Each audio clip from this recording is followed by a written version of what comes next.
கன்னியாகுமரியில் தொடர் மழை காரணமாக குளித்துறை சப்பாத்து பாலத்தை தண்ணீர் மூழ்கடித்துச் செல்வதால் 7வது நாளாக போக்குவரத்திற்கு தடை விதிக்கப்பட்டுள்ளது.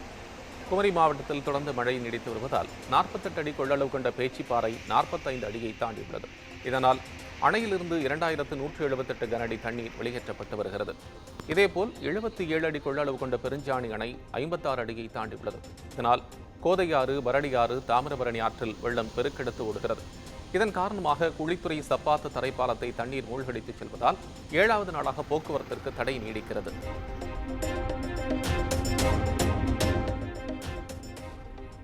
விருதுநகர் அருகே நெடுஞ்சாலையில் சென்ற காரில் பயங்கர தீ விபத்து ஏற்பட்ட சம்பவத்தால் பரபரப்பு உண்டானது. கேரள மாநிலம் பாலக்காடு பகுதியைச் சேர்ந்த நசரத் தனது நண்பருடன் சொந்த பணியின் காரணமாக காரில் சிவகாசிக்கு வந்துவிட்டு மீண்டும் பாலக்காடு நோக்கி சென்று கொண்டிருந்த போது விருதுநகர் அருகே உசிலம்பட்டி தேசிய நெடுஞ்சாலையில் கார் சென்று கொண்டிருந்த நிலையில் திடீர் தீ விபத்து ஏற்பட்டது. கார் தீப்பிடித்தவுடன் நசரத் மற்றும் அவரது நண்பர் இருவரும் காரை விட்டு கீழே இறங்கியதால் அசம்பாவிதம் தவிர்க்கப்பட்டது. சம்பவம் குறித்து அறிந்து வந்த விருதுநகர் தீயணைப்புத் துறையினர் விரைந்து வந்து தீயை அணைத்தனர். இருப்பினும் கார் முற்றிலும் எரிந்து எலும்புக்கூடானது. விசாரணையில் என்ஜினில் ஏற்பட்ட அதிக அழுத்தம் காரணமாக தீ விபத்து ஏற்பட்டிருக்கலாம் என்று கூறப்படுகிறது.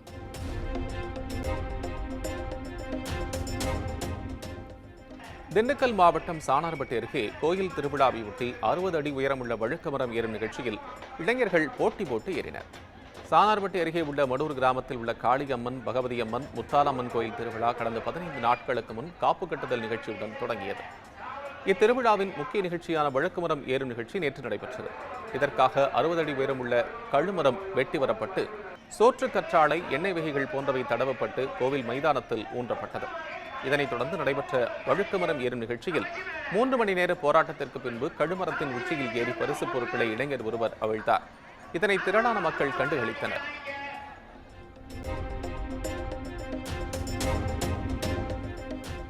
குற்றாலம் மேற்கு தொடர்ச்சி மலைப்பகுதியில் பெய்து வரும் தொடர் கனமழையால் அருவிகளில் நீர்வரத்து அதிகரித்திருக்கிறது. இதனால் சுற்றுலா பயணிகள் குளிக்க தடை விதிக்கப்பட்டுள்ளது. தென்காசி மாவட்டம் குற்றாலத்தில் 7 நாட்களுக்கு பிறகு அருவிகளில் சுற்றுலா பயணிகள் குளிக்க அனுமதிக்கப்பட்டது. இந்த நிலையில் காலை 9 மணி அளவில் தண்ணீர் வரத்து அதிகரித்து காணப்பட்டதால் மீண்டும் தடை விதிக்கப்பட்டது.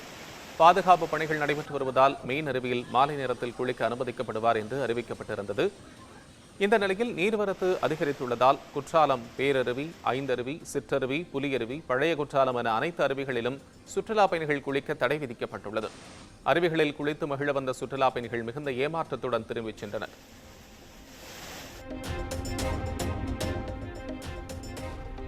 மயிலாடுதுறை மாவட்டம் சீர்காழி வணிக வளாக பகுதியில் சிறுவர் உள்ளிட்ட 2 மாடு முட்டும் சிசிடிவி காட்சி சமூக வலைதளங்களில் வைரலாகி வருகிறது. சீர்காழி நகராட்சி உட்பட புதிய பழைய பேருந்து நிலையம், கடைவீதி, காமராஜர் வீதி உள்ளிட்ட பல்வேறு பகுதிகளில் கால்நடைகள் அதிகமாக சுற்றித் திரிவதாக கூறப்படுகிறது. அதனால் பொதுமக்கள் மற்றும் வாகன ஓட்டிகள் அதிக சிரமத்துடனேயே அவற்றை கடந்து செல்கின்றனர். இந்த நிலையில் பழைய பேருந்து நிலையம் அருகே உள்ள வணிக வளாகத்தில் பொருட்கள் வாங்க வந்த சிறுவர் உள்ளிட்ட 2 மாடு முட்டியது.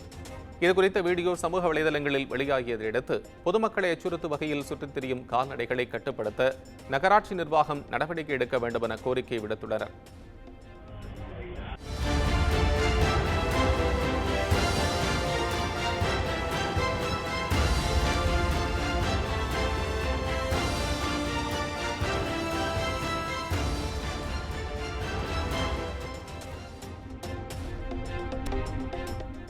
வேலூர் மாவட்டம் குடியாத்தம் அருகே கங்கையம்மன் சிரசு திருவிழா வெகு விமரிசையாக நடைபெற்றது.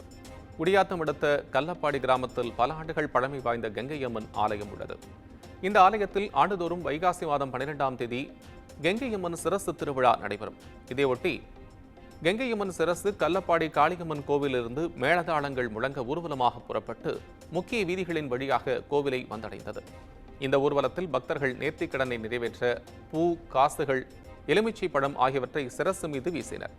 வழி நெடுகிலும் சூர தேங்காய்களை உடைத்தும் சண்டி மேளம் முழங்க சிலம்பாட்டத்துடன் சிரசு கொண்டுவரப்பட்டு அம்மன் உடல் மீது பொருத்தப்பட்டது.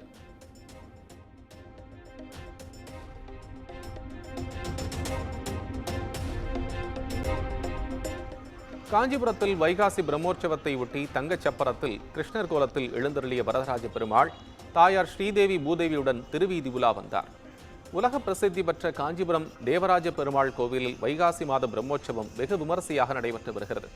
உற்சவத்தின் 6ஆம் நாளான இன்று தங்கச் சப்பரத்தில் தங்கம் வைர நகைகளை அணிந்து கிருஷ்ணர் கோலத்தில் புல்லாங்குழலுடன் தேவராஜ பெருமாள் தாயார் ஸ்ரீதேவி பூதேவியுடன் எழுந்தருளினார்.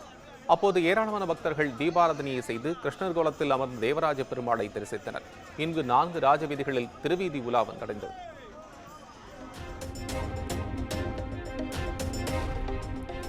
ஈரோட்டில் 63 கோடி ரூபாய் மதிப்பீட்டில் கட்டப்பட்டு வரும் புறநகர் பேருந்து நிலையத்தை பைக் ரேஸ் நிலையமாக பயன்படுத்தி வரும் இளைஞர்களின் வீடியோ சமூக வலைதளங்களில் வைரலாகி வருகிறது.